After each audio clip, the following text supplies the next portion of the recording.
This is Transparency, a podcast by Gender Dysphoria Alliance, hosted by Aaron Kimberly and Aaron Terrell. Each week we'll be joined by people who have personal or professional experience with gender dysphoria and physical transition.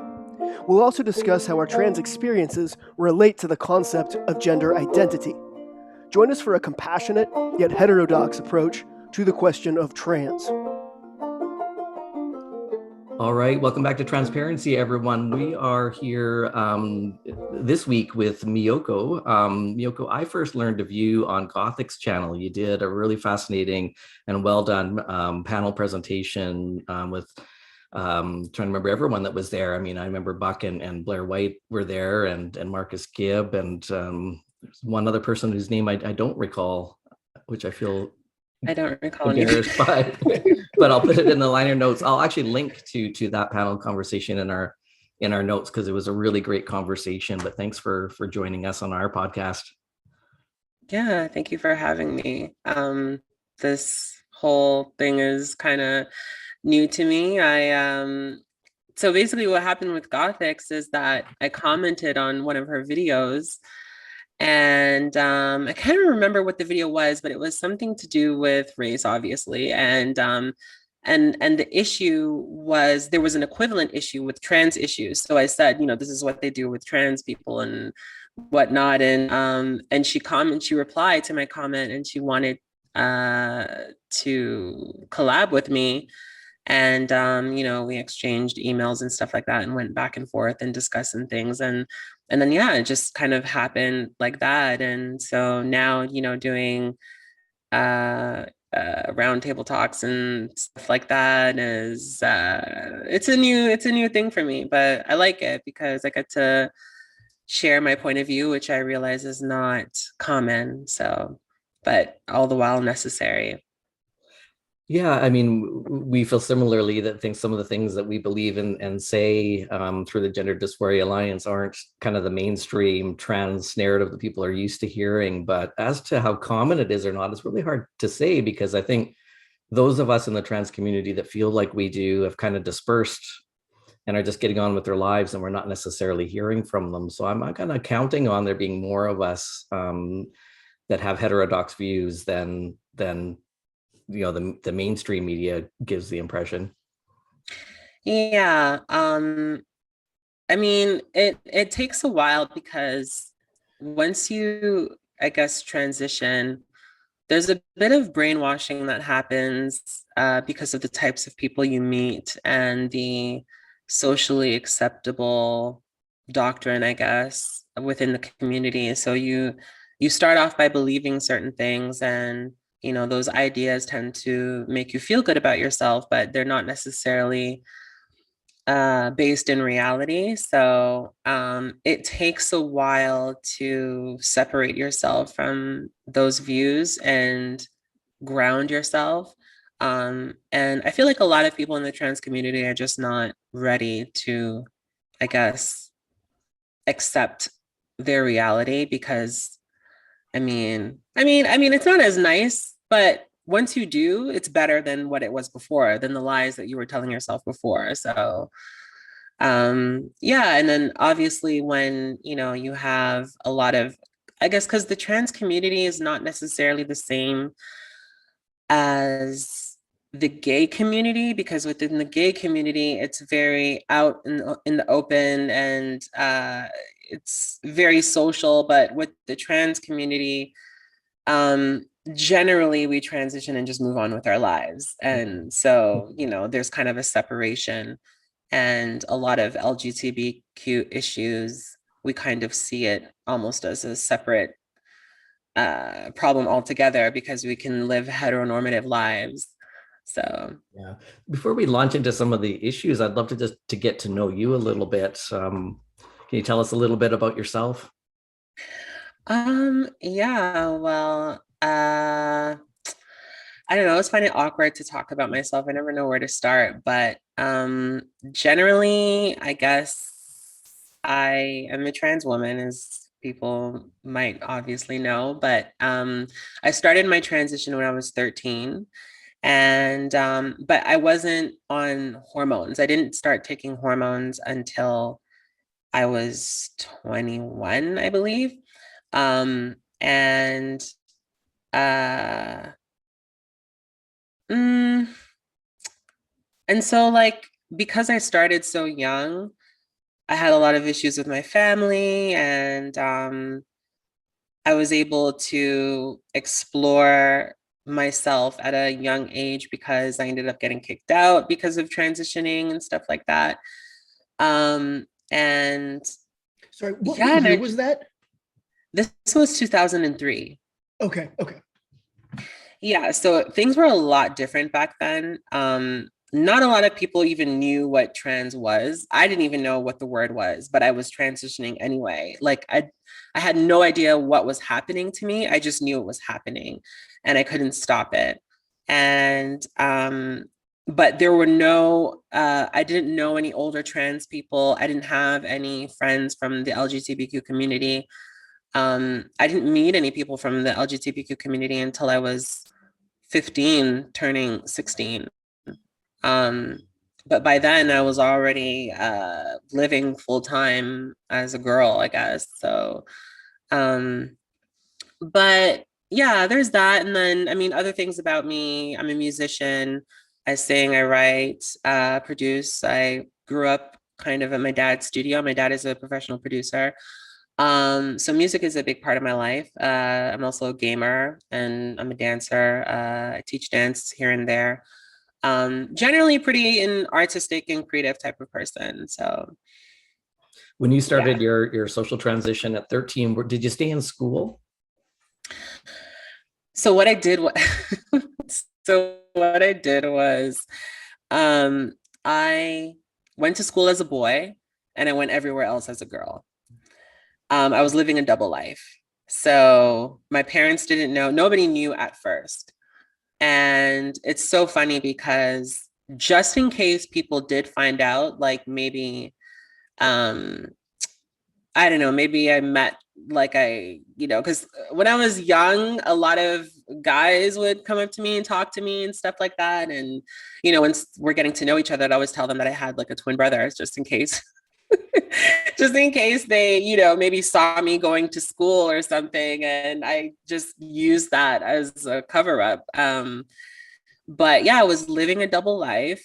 And slowly but surely people started finding out and it was a hot damn mess. So What are some of because I imagine there was quite a bit leading up to that moment that you made that decision to transition. What were some of your experiences, or maybe earlier in life, that you remember and now, kind of looking back on it, attribute it to gender dysphoria?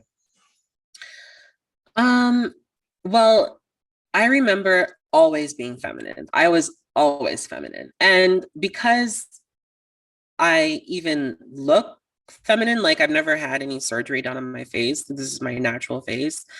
And I don't take hormones anymore. So I was only on hormones for like 2 years and whatever it did is gone. So um I've always looked like a girl. And as a kid, or even my mom would tell me, like as a baby, people always just assumed that I was her daughter, and she didn't like that. But I always had long hair and stuff like that, so it made it even more difficult to kind of tell that I was a boy. But anyway, I was always very feminine, and I remember I was 4 years old and I told my mom that when I grow up, I'm going to get a vagina. She was like, not in my fucking house. She's like, absolutely not. And that was that. But I was always very, very feminine. Just in terms of like my interests and my mannerisms. It was really hard for me to hide it. And so I was picked on all the time. And yeah, I mean, I don't know. I was also very athletic as well. So I wasn't like typical, like, oh, I only want to play with Barbie dolls and, I only want like to, like, I mean, I only like the color pink or girly stuff like that. I like to hang out with girls and I related to girls more, but I was also into being physical and being very athletic and competitive and stuff like that. So I feel like my interests in general were kind of split down the middle, but it was more so my behavior itself that was just very feminine, and I just felt like a girl. Like that was just kind of my perception of myself was always that way, that I always felt like I was a girl. Even when I was in elementary school, I started telling my classmates that I was a girl, and I gave them I told them my real name was Michelle, and and some of them were starting to believe me, but I just remembered feeling so comfortable, and I was like, oh my god, yes, like this is what I want to be. Like this is how I want to be perceived. And then one day, someone, because in the apartment building that I lived in, a few of the kids from my school lived in the building. And somehow word got around to my mom that I was telling people that I was a girl in school. And then the next day, she took me to the barbershop and cut off all my hair. So that was one of the most traumatizing experiences I've ever had, just in general, actually. Um, and then after that, I never went to school without wearing something on my head. I would always have like a bandana or something on my head, and that would always get me into trouble because you're not allowed to wear, headgear or any type of, unless it was religious. And I would fight it all the time. Anytime a teacher would tell me to take it off, I would say no. So that was like a huge thing for me. But how were the other kids towards you?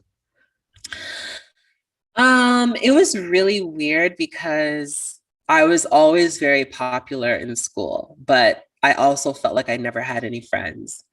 I was popular because I was always the fastest kid in school. I was always very athletic, but I also had art scholarships. So I was always very like artistic. So like I was very talented, but I was so weird and different from all the other boys. And, the girls were very wishy-washy with me. It was like they really liked hanging out with me, but then when a cute boy would come around, they would like join in on like the kind of bullying and stuff like that. So I've never felt like I had any real friends in school, but everybody knew who I was. So it was a very strange kind of experience because I know most people, when they don't have friends in school, they're kind of a nobody. But for me, it was just like everybody knew who I was. And but then at the same time, I never really had any real friends. You said when you started your transition that not much was really known about trans yet. And I think you said that you didn't even really understand the concept of trans at that time. So how old were you when you first started to kind of make sense of that and learn about other trans people, and how did you understand your experience at that time? So I was about 15, turning 16. That was so when I got kicked out, I was living in a shelter in downtown Toronto. I'm from Toronto. And I was living in a shelter, and that was kind of my exposure to a bunch of different people. And the shelter was near the gay village in Toronto. And because during the day in the shelter, you're not allowed to stay inside, you have to go out and do stuff. So I would just walk around downtown. And one time I bumped into a girl that I went to high school with. And it turns out that she's a lesbian. And me and her were hanging out, and she asked me if I've ever been to the village. And I had no idea what she meant. I was like, I've never heard of it. I don't know what it is. And then she took me to the village, and I was shocked. I was seeing men holding hands, and, like it was just something I've never seen before. And I couldn't believe such a place existed. So after she took me there, I would go there every day when when we'd leave the shelter, because I was just so fascinated. And then one evening, I walked a bit further than the village, and there's this street, Jarvis Street. And it's a street where a lot of transsexual prostitutes work. So I bumped into one of them, a much older trans woman, and she was just like, "Oh my God, you're so beautiful. Where are you from? And how old are you? And whatever." And then she asked me if I had an advertisement on the internet. And I was like, "No, I don't know what you mean." And she's like, "You need to make an advertisement. You'll make tons of money. You're gorgeous and whatever."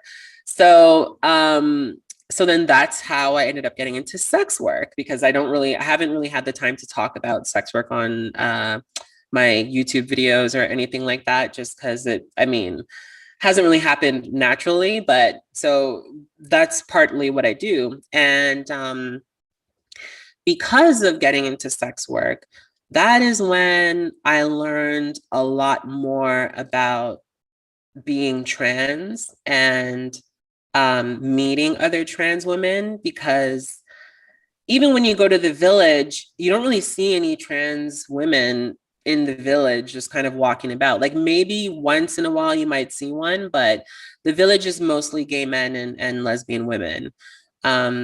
So within the escort world or the sex work world, that was kind of the trans community. That was my introduction to the trans community. And yeah, so I was about 15, turning 16. And that's when I encountered, what trans actually is. Because for me, it was just kind of like, I thought I was the only person in the world. Like, I felt weird wearing women's clothes because I knew it was wrong in a sense, but then it felt natural. So it was just like, I didn't even know how to explain it to anyone. Because I knew it was strange, but I didn't have the vocabulary to articulate what I was going through. And then, meeting other trans women, everything clicked. And I was like, oh, okay, so I'm not alone. And yeah, so. Well, so at that point was go ahead, sex Aaron. work. Yeah, it was sex work and being a trans woman. Were those kind of synonymous in your head at that point? Because it sounds like that was your only exposure, was via, sex work. So is that kind of, they were synonymous? That's not exactly what I thought at the time, but it was actually, yeah, like now that I look back, all of the trans women that I knew were sex workers. I didn't know any trans women that, went to school and had normal jobs. Like none. I didn't know any. And I think that's more common nowadays. Mm-hmm. But back then it was just, I didn't know any. It was all sex work. So I guess you could say that. I didn't actively think that, or that wasn't necessarily my perception.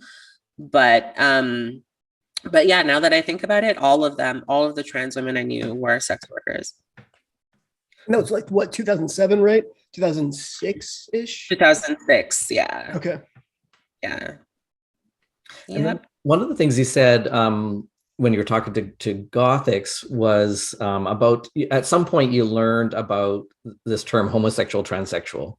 Mm-hmm. Do you remember kind of when you learned about that and your initial reaction to it?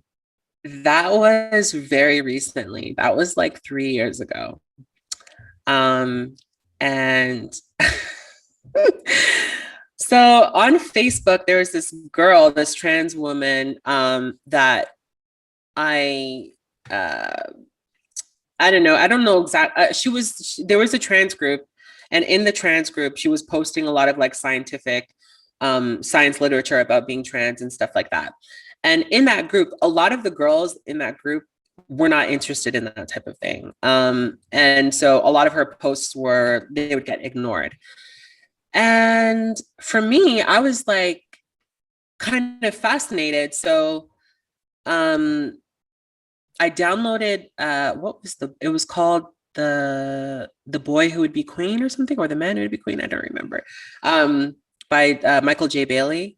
And I read it, and it was really uncomfortable to read that, because first of all, a lot of the things were things that I experienced myself. And then on top of that, to kind of be confronted with this term homosexual, transsexual, it was like a very powerful experience of cognitive dissonance. Like, it was just the fabric of reality was tearing before my eyes. And I felt offended by it because most of my life, I always separated myself from gay men.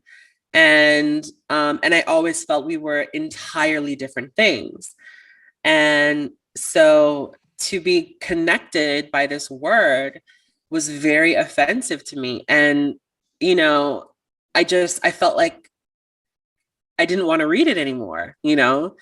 But at the same time, I was so curious because all of the other things that I read in the book were things, they were like textbook. Like it was like if I could read a diary that I wrote that never existed when I was that age of like growing up and being, you know, having gender dysphoria, and reading all of these things and remembering things that I thought, you know, that I've never really thought about before.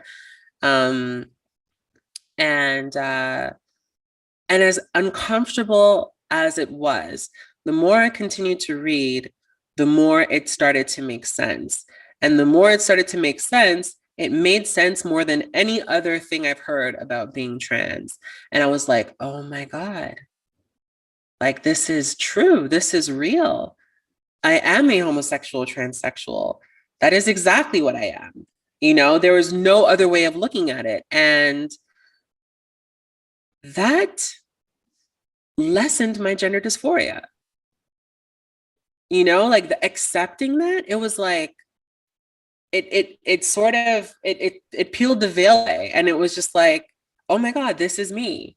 You know, I don't have to pretend, or I don't have to attach myself to words and ideas and concepts that aren't necessarily based in reality to protect myself, to protect my ego. Now I can be free. And it was literally like a weight lifting off of my shoulders. And ever since then, I've just been obsessed with reading the science literature and learning more about, you know, what transsexualism really is. It's fascinating that you say that, because my experience is quite similar. Because I think I read Michael Bailey's book around the same time that you did, probably, because I reached a point, because I was just starting to do clinical work, because I was working with youth. I'm a mental health nurse, and our clinic was starting to do some trans care. And I really wanted to do the work well. And I was seeing so many youth come in, but I could tell that there were different things going on for different youth. And so I just became meanwhile, I was kind of being, you know, forced to practice in a very certain way, not ask too many questions and just kind of rubber stamp everyone through. And so I started reading the literature as well, and went back as far as like Blanchard and Bailey and Zucker and the psychologists that research. And when I read it, it's like this, like you mentioned, the veil, like, you know, is just lifted. That's exactly true to my experience. It's like I not only found myself in the homosexual transsexual description, though he was writing about trans women, not trans men, but I think there are some parallel experiences. But it also helped me understand the entire community dynamic, that because we're not all the same, we're different, and that's those differences are observable. And I don't just mean personalities, because of course that's true as well, but there are different types of gender dysphoria, and that plays out differently.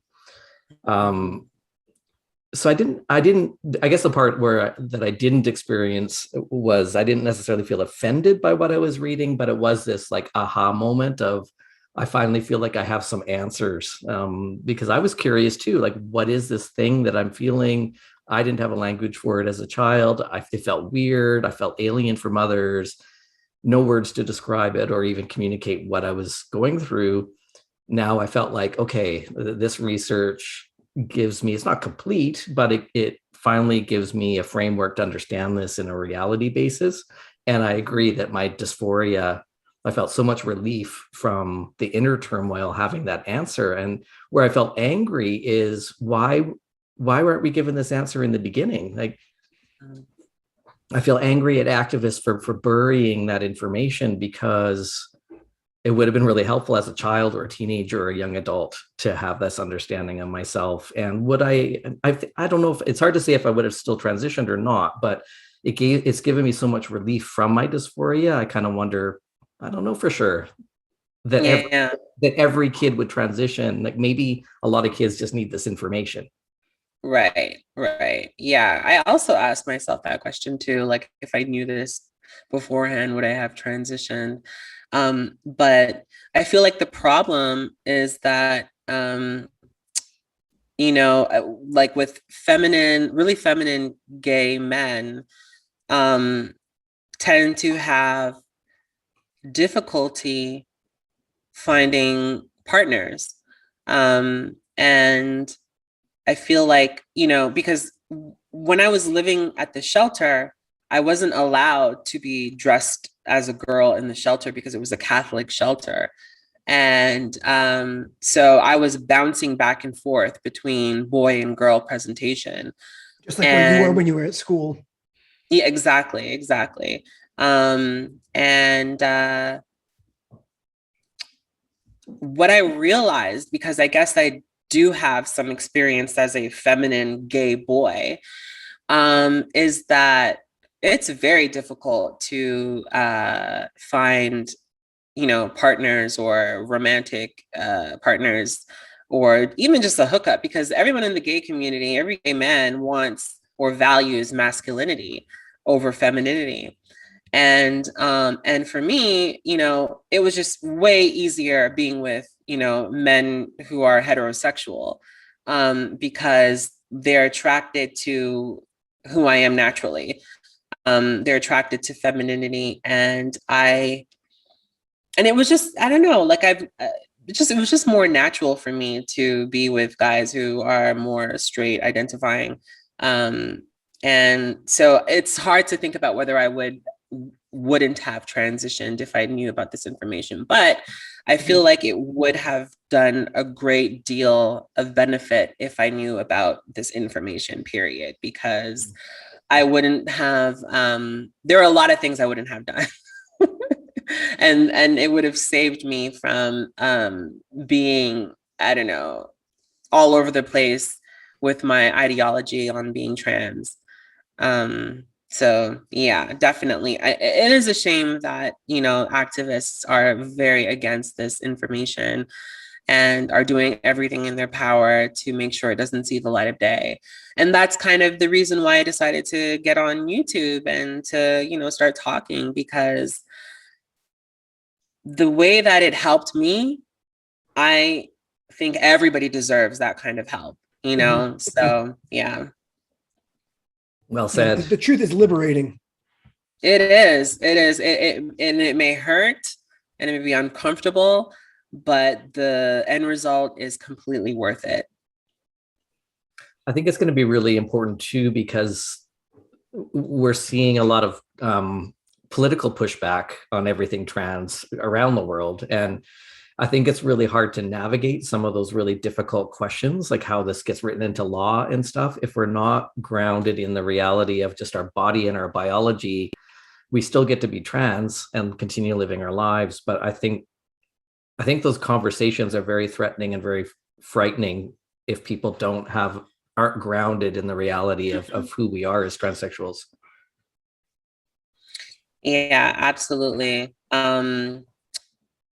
That's why, I kind of, now I'm just against any kind of ideology regarding trans, because I don't think it's ideological. I feel like it's biological. It's like, it's something that happens and it's a condition, and that's it. Like, there shouldn't be an ideology attached to it.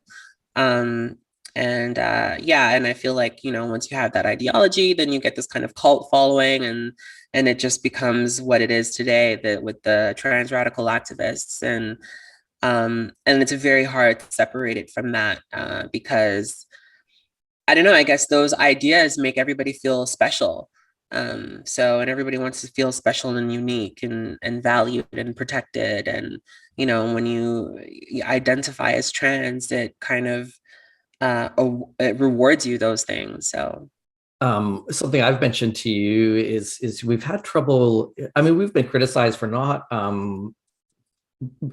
representing trans women as much as we represent trans men, and that certainly hasn't been intentional on our part. We've loved talking to trans women and hearing their perspectives, but we found so few willing to kind of come forward who are kind of similarly aligned, to our thinking about this, who want to come forward and talk to us. And the reason that a lot of the trans women said that was the case was that most HSTS trans women live stealth. This idea that we just sort of blend into the world, and I think that's true for a lot of HSTS trans men as well. Would love to just kind of hear your perspective on that and why you think that's the case. Well, for me, I mean, I guess I kind of live stealth in one way or another, because I pass and I don't need to tell people that I'm trans. And in my day-to-day life, it's not something that really comes up. And, I've worked at jobs and like regular jobs. Like I worked at Planet Fitness and nobody knew that I was trans. And it's weird because I'm actually proud of being trans and I like to talk about it because I think it's a very interesting predicament. But, but at the same time, it's like I don't want to overshare and, tell people things that are really none of their business. I live downtown, so.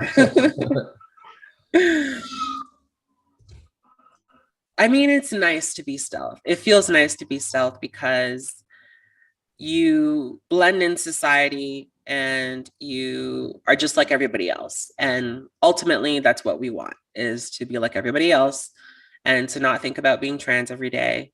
And, but, I guess in today's political climate, once you talk about being trans, it's like you get kind of labeled as an activist, or like it's just like people think that I'm not an advocate, I'm not an activist at all. Like I'm not interested in activism. I'm not really interested in politics even, but I felt like I just kind of got dragged in by my ponytail into this discussion because it's like everybody is asking me questions about what I think about, trans women in sports, or what do I think about transitioning children, or, like all of these different topics that are coming up, all of these different discussions. And because I'm the type of person where I'm very protective over my friends,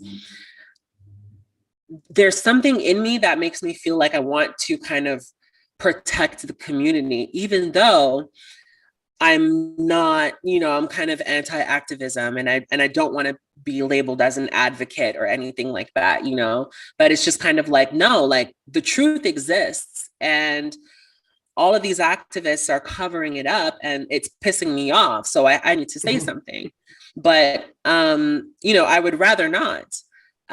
Because my life is peaceful as it is, and that's kind of what living stealth awards you, is a peaceful life that you can have, and you just kind of you blend into society, you assimilate, you're like everybody else, and you have the same opportunities as everybody else, and you say you have the same access to things as everybody else. The idea that trans people don't have access to healthcare and all that type of stuff, I find that strange. I don't know any trans person that doesn't have access to healthcare, maybe in like remote areas or something, I don't know, but like the idea that trans people don't have access to healthcare, housing, and employment is bizarre to me, because even if you're not stealth, you can get those things. And I've definitely seen trans women in particular that are visibly trans and working normal jobs and going to school.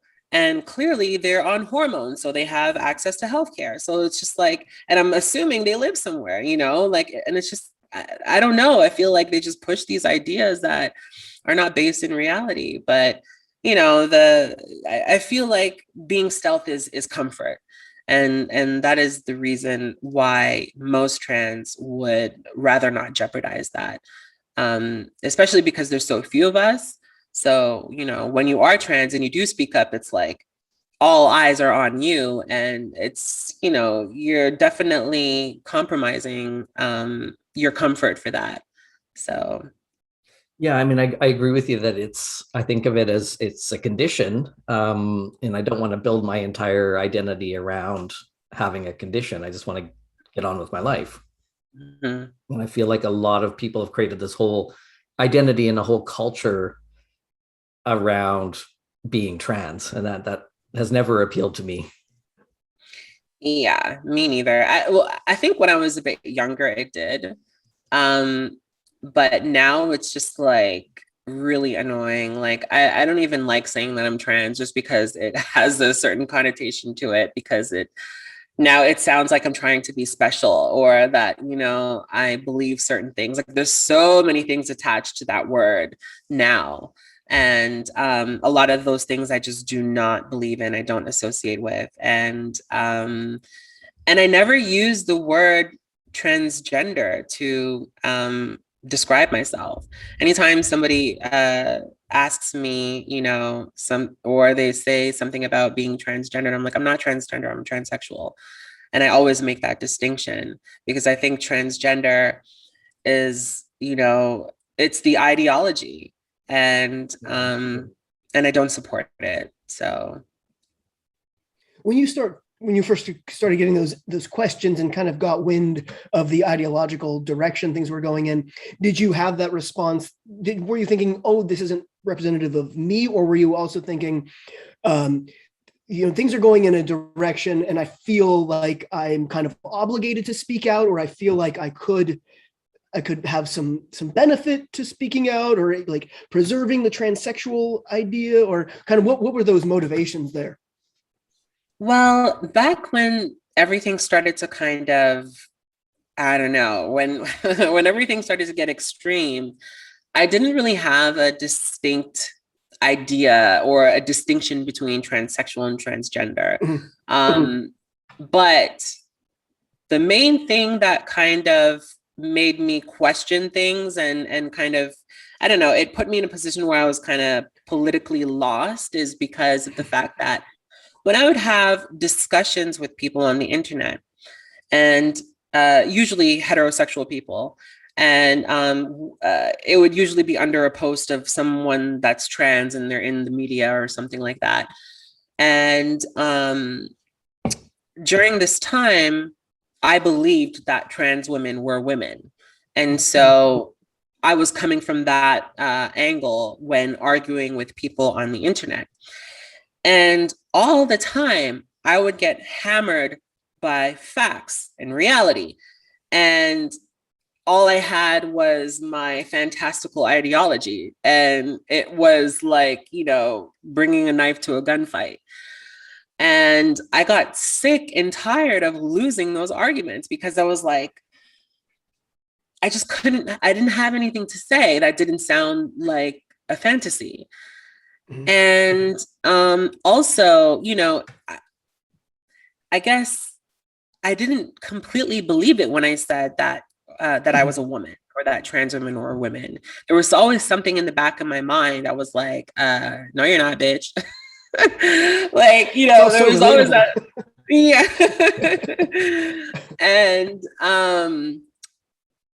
And then so I was already inclined to go in this direction, but it was when I got introduced to the science literature that I was like, oh my God, this is what I've been looking for. This is what I really believe deep down inside. And I just didn't have the information to support it. And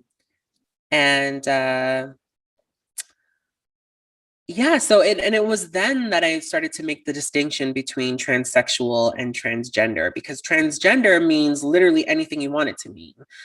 And transsexual is very specific. And for me, I didn't really like when the whole non-binary and gender fluid and gender non-conforming identities started to be pumped out. I didn't understand it. And those were the people that were, you know, championing the transgender name. And I was like, Yeah, I don't really agree with that. And that's not really making sense to me. That doesn't really seem like something concrete, because what are the prerequisites? Like, how does someone know that they're non-binary from gender fluid? Like, what exactly is the difference? And if I say I'm non-binary, what, like, what, where's the proof, or like what makes me non-binary? I mean, for me, I dress like a tomboy a lot of the time. I still wear men's clothes, and I like I always liked the tomboy aesthetic. Like, I loved the look of women that wore boyish clothes, and were women that weren't afraid to play sports and that type of stuff. So I was never really like into the super hyper feminine, high heels and tight bandage dresses and that type of stuff. So for me, it's like I could easily just say I'm non-binary, because I wear men's clothes and I wear women's clothes, right? Because to me, that's all non-binary is that you don't like the way society tells you how to dress because of the sex you were born.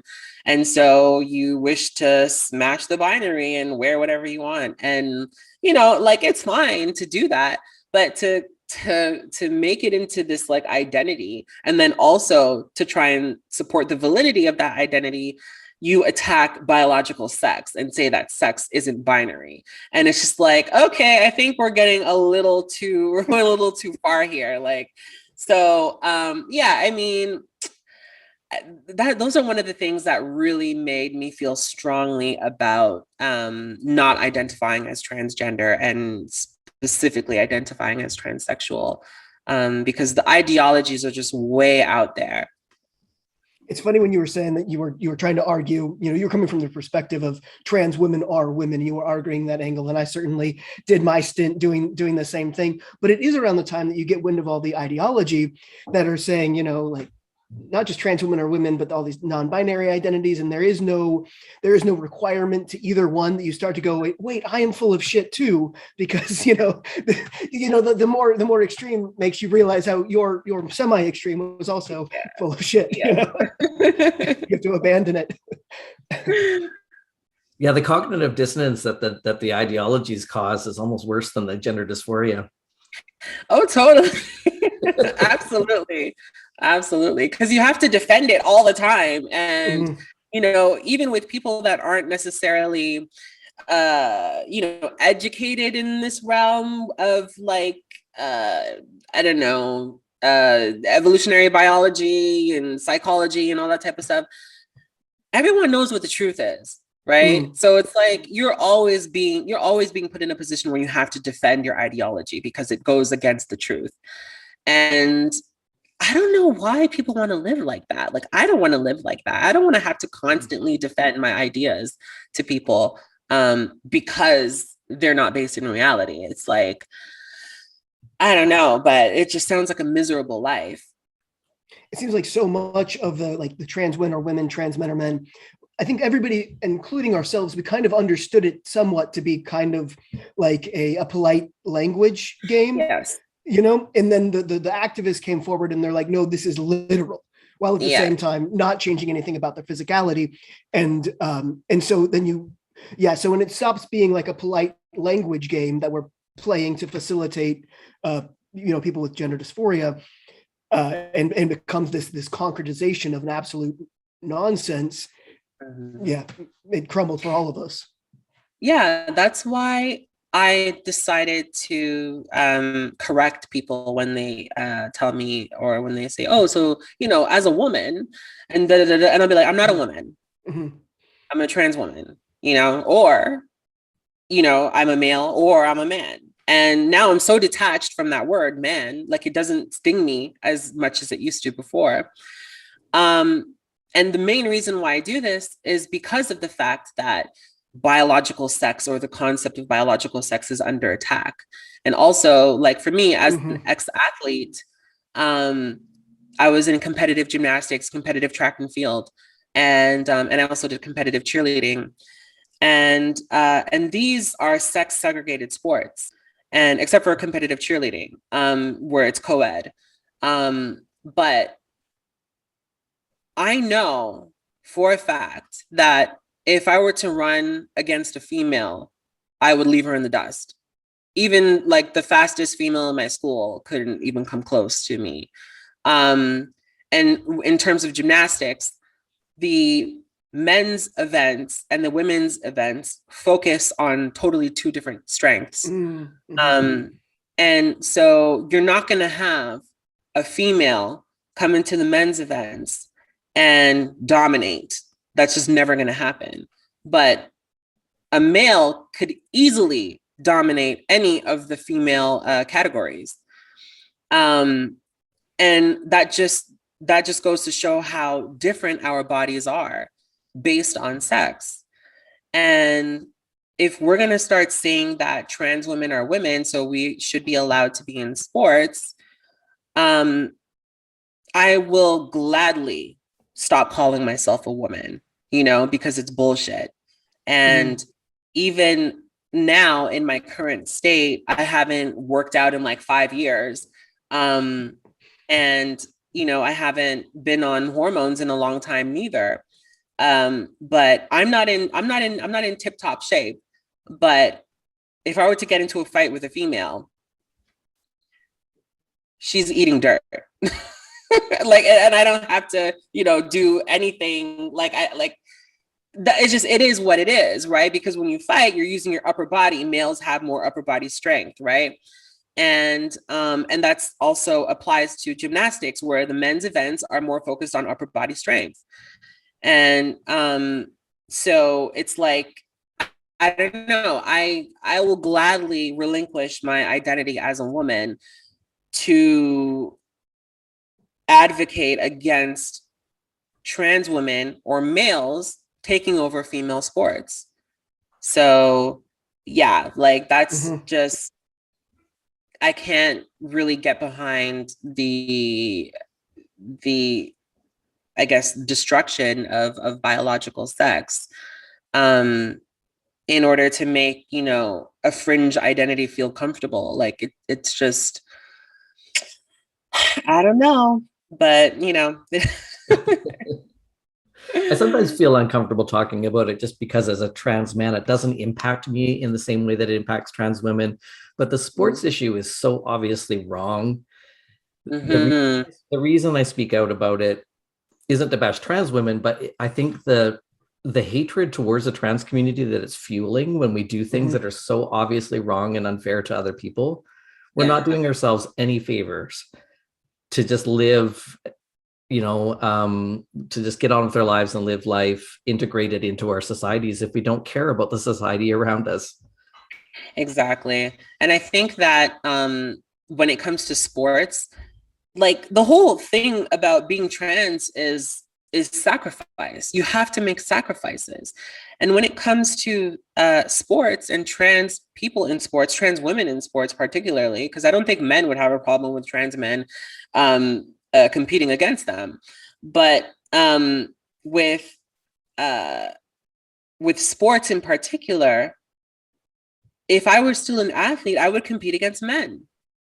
And I think that is more admirable instead of competing against women.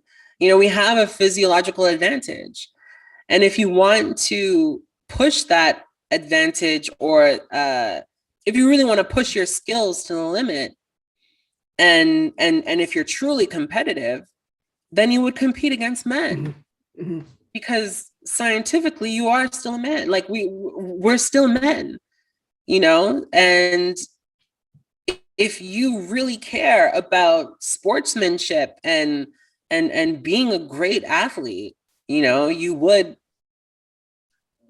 compete against the best in your biological category. But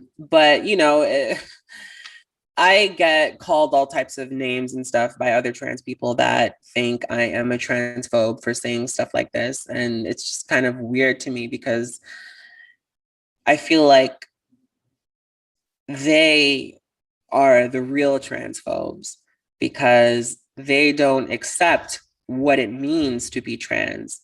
And they would do anything to basically make trans people the equivalent to cis, and it's just like, we're not cisgender. That's why that word exists in the first place. That's why the distinction exists in the first place. And, you know, we're not women, we're not female, you know, and when they go down the line of, oh, well, what's a woman? What's a female? You know, what are chromosomes? And like and it's just like, it's so intellectually dishonest and just, I don't know. Just thinking about it making me sweat. They accuse everybody of wanting to erase trans people, and that's exactly what they're doing, is erasing trans people. Exactly. Oh, I hate that talking point. It's like, oh, you're trying to deny my existence. It's like, how the hell does a person demonstrate your existence? Exactly. Like, oh my God, just the language they use is so manipulative and just, oh my, I don't know. It drives me crazy. It really does. Do you have much contact with the trans community anymore? Well, I do. It's funny because I still coach dance in the LGBTQ community. And so there are a lot of people that are, I guess, non-binary or gender fluid and all that type of stuff. And there was a time when we went out for dinner, and it was me and a couple of people on the team, and I just, like, I can't remember what discussion we were having, but I guess it had to do with politics. And I said out loud that, you know, I do not support non-binary people. I do not support their ideology. And then one of the kids was kind of like, I'm non-binary. And I was like, well, don't take it personally. It's nothing against you as a person. It's just your ideology I do not agree with. And you can be however you want to be, but don't create a concept of an identity that requires the participation of everyone else in order to validate it. You know, it's either you are or you're not. And it shouldn't require external factors to make it work. You know, and that's kind of my point of view. It's like, yeah, dress however you want to dress, look however you want to look. But once it starts requiring the participation of other people, and then you get people who don't agree with it, and then you want to label them as some sort of hateful bigot and all that type of stuff, it's just gone too far. It's gone way too far. Like, are you doing this for you, or are you doing this for attention? Like, that's kind of why, you know, I'm very iffy about people who identify this way, because it just kind of seems like they just want attention, and that they want to be, it's like a cheap way of being unique. I think for a lot of them, though, especially the younger ones, it's like you have to identify as something. And if you actively identify as cis, which is how they see it, you're actively identifying as an oppressor. So it's like that's really how they think, you know. That's how in the social justice framework, that's how it's understood, is like, if you're cis and heterosexual, you are an oppressor, where all you have to do is change your pronouns to they them and say that you're non-binary, and you're automatically you know, nullified of any wrongdoing that you know, the original sin of not being a marginalized person is done away with. I can't imagine what it must be like to go to high school right now, like, because that's where all of this shit is happening. It's like it came from the universities, and now it's being integrated into, like, you know, kindergarten to grade 12. And you're right, people are forced to identify as something now. Identity politics has gone too far. It's gone way too far, because I never identified as anything before. Like, when I was growing up, that wasn't a thing. Never started a conversation as, oh, I identify as, or, you know, or to when you engage in a discussion and you'd say, oh, well, as a this, that, and whatever, like, it's just, it's just weird. Yeah, it's the creation of social media, it seems. Well, yeah, it was created in the universities, and then those people got hyper online. I don't really know the trajectory of it, but it's definitely it's inundated the culture, however it got here.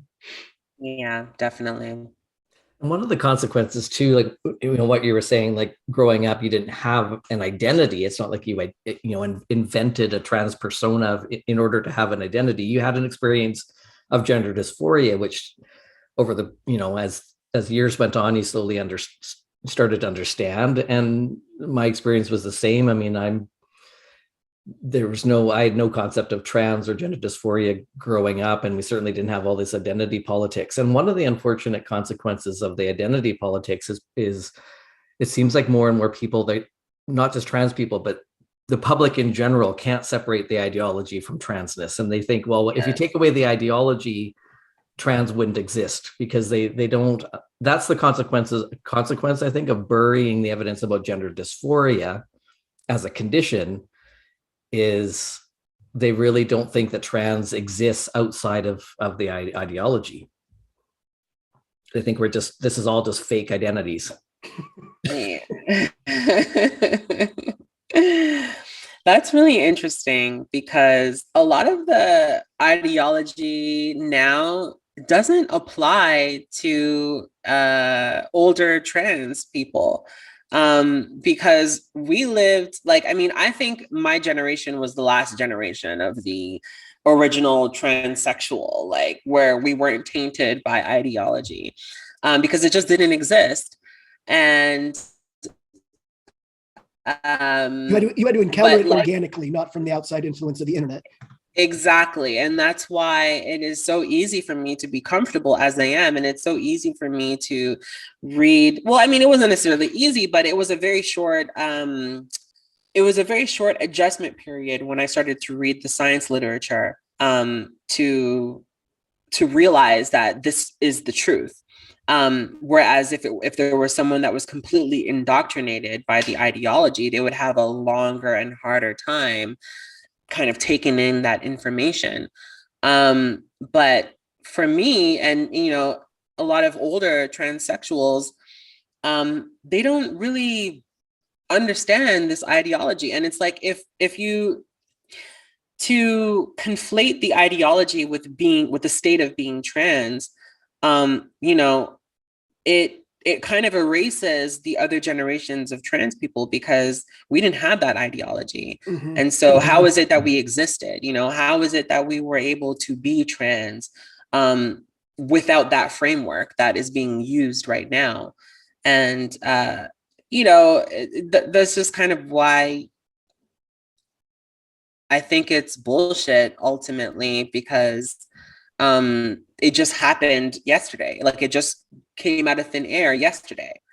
There's no history to back it up. There's no science to back it up. It's all about emotions and fantastical ideas that, you know, feel good when you say them, but have no bearing in reality. And you know, and it's also offensive to other trans people. Like, for me, it's offensive. Like, when people tell me that, you know, you don't need gender dysphoria to be trans. And it's like, well, what the why did you transition in the first place then? You know, like, because if I didn't have gender dysphoria, I would not transition, because I lost a lot transitioning. Mm-hmm.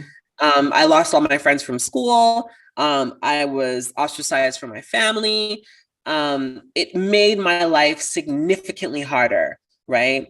So I don't understand why anybody who is not going through gender dysphoria would want to transition, because to me, I look at transitioning as a last resort to fix, you know, some problems that you have, some inner problems that you have. And so it's a form of treatment. And if you don't have the illness, not necessarily trying to say that, you know, gender dysphoria is an illness per se. I mean, it can be, but like, if you don't have an illness, then you don't need the medicine. So That's why that's the way that I look at it. And with, doing away with gender dysphoria and saying that it isn't necessary just makes the whole trans identity more easily accessible to people who don't want to sacrifice anything to claim transness. It's like the ideology has taken the place of the illness for a lot of people, that because they believe in the ideology, then they identify as trans, as an identity, and then seek transition. Absolutely. And then, they end up ruining their lives because they're not really trans. And then they put themselves in such an unfavorable, disadvantaged position because now they have to like constantly fight for this ideology, because now they wear the ideology every day when they leave their house. They have to, deal with the stares of people looking at them because they look, like they don't belong, or they're going against the grain and they're dealing with the consequences of that. And then they internalize it as, oh, well, society is anti-trans. And it's like, no, society is not anti-trans, because once you actually transition and you assimilate into society, you function just like everybody else. But, with this ideology, it kind of embraces the, the point of it is really to destroy the societal norms, all of the social constructs. They want to destroy it. And so it's really radical. And when people kind of want to adopt it in a casual way, it's like you can't, because it's always going to be radical. Identifying as non-binary is radical. And there's no other way to look at it. And you're going to experience those consequences of people I feel like people are they don't really want to say anything. People are less confrontational than 10, 15 years ago. But still, you're going to deal with some unfavorable social interactions. And I feel like, a lot of people are just not ready for that, but they want that identification of being trans. And then in order to justify it, everyone is a transphobic bigot. I see it as kind of like what you're describing is, I see it as kind of like they're sacrificing their bodies at the altar of queer theory is essentially what's happening. And we recently spoke to Alice Drager. I'm not sure if you're familiar with her. She wrote a book, Galileo's Middle Finger, about Michael Bailey's The Reaction to the Man Who Would Be Queen, the book you mentioned in the beginning. So sorry, that's a circle that I didn't really need to go down, but basically we spoke to her recently, and she was saying that she sees it as almost like an act of bravery, what these young people are doing. And I can't see it that way. I see it like they're victims of a social trend, and they don't really, I don't think that they're going into this with their eyes wide open. I think they are kind of socially pressured into taking this hardcore trans activist position. And I think we're gonna see the backlash for many years to come. But also what you were saying is like, they're almost creating a self-fulfilling prophecy, is that they're saying that the society is transphobic. I need to have these marginalization points in order to be a valid person in this society, because if you're part of the oppressor group, you're evil, whatever. So they're basically doing this kind of like halfway transition to be this kind of queer person, this non-binary presentation. And then when they literally exist on the margins like that, where people don't know where to place you societally, then you're going to feel actually marginalized and actually ostracized, because people aren't being hateful, they just don't know where to position you categorically. And that's going to make you kind of socially isolated and give you that is a self-fulfilling prophecy of being discriminated against. It's a whole shitstorm. And it only works within that queer bubble. As soon as you get that bubble, it breaks down. Yeah, exactly. Yep. Like I said, I don't necessarily want to be an advocate or an activist or any of that type of stuff, but I understand the necessity of this information reaching more people. And I am willing to put myself out there to do just that, because the thing is that when I have conversations, because like I mostly hang around heterosexual people. My closest friends are gay, but because I don't only operate within the gay community, and I've made a lot of heterosexual friends, I operate in the heterosexual or the heteronormative realm of society.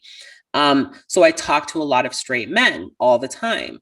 And, and they ask me, or sometimes they're afraid to ask me certain questions. And when I share with them my views, they're just like, oh my God, like that makes so much sense. Like that's what I think, but I'm afraid to say anything. And even when I speak to, heterosexual women, like I actually filmed a movie last year. I landed a lead role in a film, and we had these drivers that would pick us up from our hotels and drive us to set and then drive us back to our hotels. And my driver was a female, and she has I think she has like a 3-year-old son or something like that. And like it's funny because like the whole month that we were filming, she had no idea that I was trans, and I thought that she knew because I was playing a trans character in the movie. So I thought maybe she would put 2 and 2 together. But the very last drive I had with her, I was talking to her about something, and I just said, oh, because I'm trans and whatever. And then she was like, oh, she's like, wait, you're trans? And then she just had like a whole, like, she couldn't even believe it. And she's like, I cannot believe this whole time that I was driving you, I had no idea that you were trans. And then she started like asking me these questions because she was curious about what to kind of look out for with her son, because she thought maybe if her son starts like exhibiting certain behavior, like what should she do? And I was like, just leave him alone. Like, don't do anything. Just leave him alone. Let him be him. Let him, express what he wants to express. But, once he's old enough, he will know what he wants to do. You don't need to interfere. All you have to do is just be supportive, but also, with a firm hand, and know that if he wants to make any life altering decisions, that he should do so when he's of an appropriate age. But I feel like a lot of parents get bullied into expediting transition for their children because they don't want to be deemed as bad parents, and also they don't want their children to commit suicide, even though I'm pretty sure that almost never happens. But it's just that narrative that's pushed around all the time is, oh, if you don't trans your kid, they're going to commit suicide. And it's just like, it's weird for me to think of that, because for me, even though I knew I couldn't I knew I couldn't transition as a kid. But you deal with it, like you deal with it, and eventually you're going to become an adult, and then you can make an adult decisions. And for me, it wasn't necessarily the end of the world. It was uncomfortable. Yes. It was uncomfortable to be told to stop acting like a girl because I'm a boy. And it happens, but when you meet that,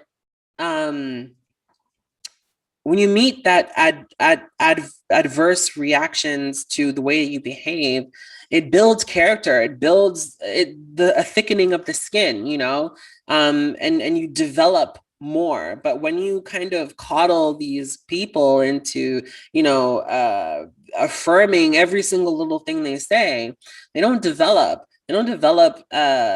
maturity. They don't develop any character, because they basically go through their whole lives with their training wheels on and elbow pads and knee pads, and the helmet. Like they don't feel anything. They don't know how to actually have their own identity and not feel the need to defend it. Because I feel like if you are who you are, you don't need to defend it, because it's just the truth. Like you just are, right?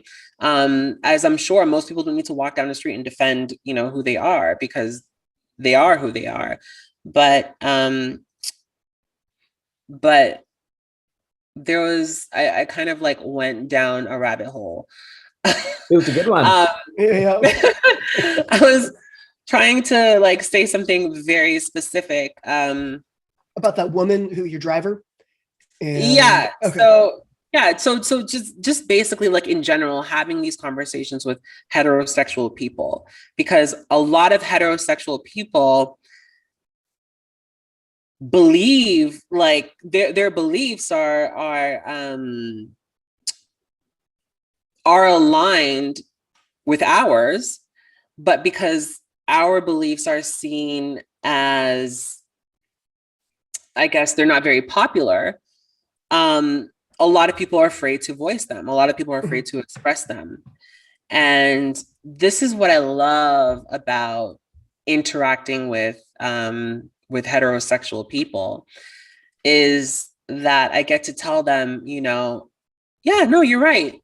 You're right. You're absolutely right. And I feel like a lot of these people that are on the extreme left, they never interact with heterosexual people, never interact with the heteronormative majority of society. And so they just live in this echo chamber, and they never develop decent arguments because they just kind of sit around sniffing each other's farts all day. They never actually develop a way to strengthen their arguments, because they never really experience that counter argument, because everyone's like, oh, yes, yes, yes, whatever identity you are, absolutely, totally affirmed. So I feel like a lot of people in the trans community need to start interacting with people outside of their community more, because it's very, very helpful. And you will see that people who are not trans are not assholes. There are a lot of nice people out there, a lot of nice heterosexual people.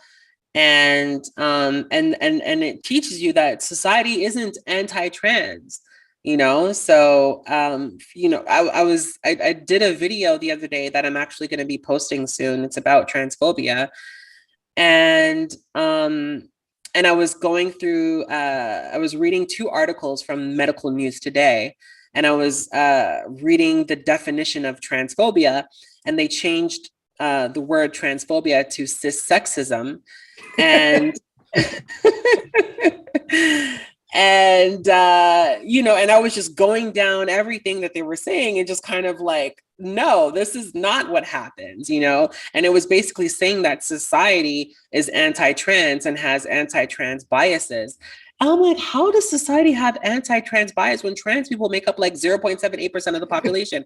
How does society come up with a bias against us? It's like, either you assimilate or you don't. And if you don't, you're going to be treated a certain way. That's it. It has nothing to do with being trans. It's, if you don't, one of these things is not like the other. That's the name of the game, right? And when you're not like the other, then you get ostracized. That's it. It's as plain as simple as that. Just going through the definition of, cissexism and internalized cissexism, because a lot of people tell me that I have internalized transphobia because I don't agree with the narrative. And I'm like, how do I have internalized transphobia? Like, I love being trans, I love that I've been able to live this unique, I've gone down this unique path of life. And I would probably do it all over again if I could, yes, it's hard, but it's also very rewarding. And I don't feel that, society is anti-trans as a whole, because I've been able to get around just fine, and I've been able to make a lot of unlikely friends. I hope a lot of young trans women or those with the dysphoria who are, young and still exploring their gender, I really hope that they hear your voice and voices like yours. You're a fantastic role model for them. Oh, thank you. I definitely hope so too. There was on the film that we were filming, because it's about 3 queer kids, and they're all like 12, 13 years old. And one of them is trans, and she's already like on hormones and stuff like that. And I was like, oh, I was fighting not to say anything because like her parents were there and stuff like that, but she's a trans girl. And she was just so sensitive about everything. And in the movie, because her arc in the movie, she basically starts off as kind of non-binary, but then she eventually becomes more specific and is a trans girl. So in the beginning, she has these braids in her hair. Her hair is braided back. And she's like, oh my God, I look like a boy. And, you know, she was just having a crisis. And I was like, you literally look like a Black girl with her hair braided. Like, calm down. Like, it's not that serious, you know? And she just had this very specific idea of what a girl should look like. And because she wasn't portraying that, she was having a crisis. And I was trying to teach her that, you know, do you think women get up every morning and have a full glam squad and, you know, leave their house looking like RuPaul? Like, they just don't, you know. A lot of women just roll out of bed and get on with their day, you know, and that can look like anything. And so I was trying to tell her that, you know, you're already a beautiful girl. You don't need to try. You don't need to try to, you know, put on extra femininity in order to, you know, validate yourself as a girl, or however you want to validate yourself. Like, the way your hair is, it doesn't matter what your hair looks like, because you still look like a girl, and you should and you should feel comfortable that way. And I told her, having your hair like this is going to build character, because you're going to see that you can look like anything and still be perceived as a girl and still live your life how you want to live it. You don't need to have 30 inches of hair and, you know, long lashes and a face full of makeup to let it be known that you're a girl, you know, because that's not what being a girl is. So, you know, it was a very interesting experience for me, because I don't like kids. I don't like kids. So me having to, like, you know, I felt like I had to step up, because I was the only other trans woman on set. And I felt like I needed to say something to her, because she's a sweet girl. But like, personally, I wouldn't have transitioned so soon, like medically anyway. Because I think it's okay to, well, I think it depends, because with me, I had no support. I started my transition at 13, but the way I transitioned was just, it was socially more than, you know, medically. And that was fine for me, but, you know, I'm a different type of person. And I can handle myself with when it comes to confrontation and stuff like that. But not a lot of trans people can. Most trans people are very sensitive and very emotional. And, you know, with her, it was like just having braids. She was like having a complete meltdown. And I just really wanted to make sure that if she took anything away from that experience of filming, it was that, you know, a girl is anything. A girl looks like anything, you know. It's not about, you know, nail polish and lipstick and all of that type of materialistic stuff that we think, you know, makes a woman. It's not that. Like, you have to accept that you as a human being is going to look different all the time, and your sex is very insignificant most of the time. Like, it's not that important. And I think that when you transition, you think that your sex and your gender expression is everything, you know, that it is the focal point of your being. And it really isn't, you know. It's a really sad way to live, because there are way more interesting things about being a human being than your gender or your sex. You're saying interacting with straight people. I mean, my observation is most straight people, they can accept the reality of us, you know, that we don't need to create this whole fiction to make it more palatable. They're willing, because they already don't believe that fiction anyway. So exactly. And they're willing to accept us. But what they care about is character. What they care about is that we just show up in life, and, you know, if they're a coworker, that we fulfill our responsibilities. That's what they care about. They don't care about our identities and whether we're trans or not. Exactly. And that's an example of that is with Dave Chappelle and Daphne. I can't remember her last name. But, you know, Daphne, as a trans woman, was able to open for Dave Chappelle, to open for one of his shows. And, Dave Chappelle is deemed as one of the biggest transphobes of our generation. And for him to allow this trans woman to open for a show, even though she wasn't particularly that great, I mean, he said that she bombed. But the thing was that after she opened for him, she was sitting in the front row. And, anytime he looked at her, he can tell she was having the time of her life. And she was still in high spirits and enjoying herself and being a good being a good sport. And you can tell when Dave Chappelle was talking about her that he had such great respect for her. And it's that character, like you said, like if you actually have something to offer aside from your identity, you can easily get along with most people, and most people will treat you with respect. And I feel like the trans community is missing out on that, because all they have is their identity and their ideology. And without it, they're just kind of empty. And it's just really sad. And then they blame the world for that. And it's just like, what can you do? True story. Well, thank you so much I've thoroughly enjoyed talking to you, Miyoko. I'm really glad that you agreed to come on and meet us and see what you have to say. You've articulated things so beautifully. So I appreciate. Thank you for having me.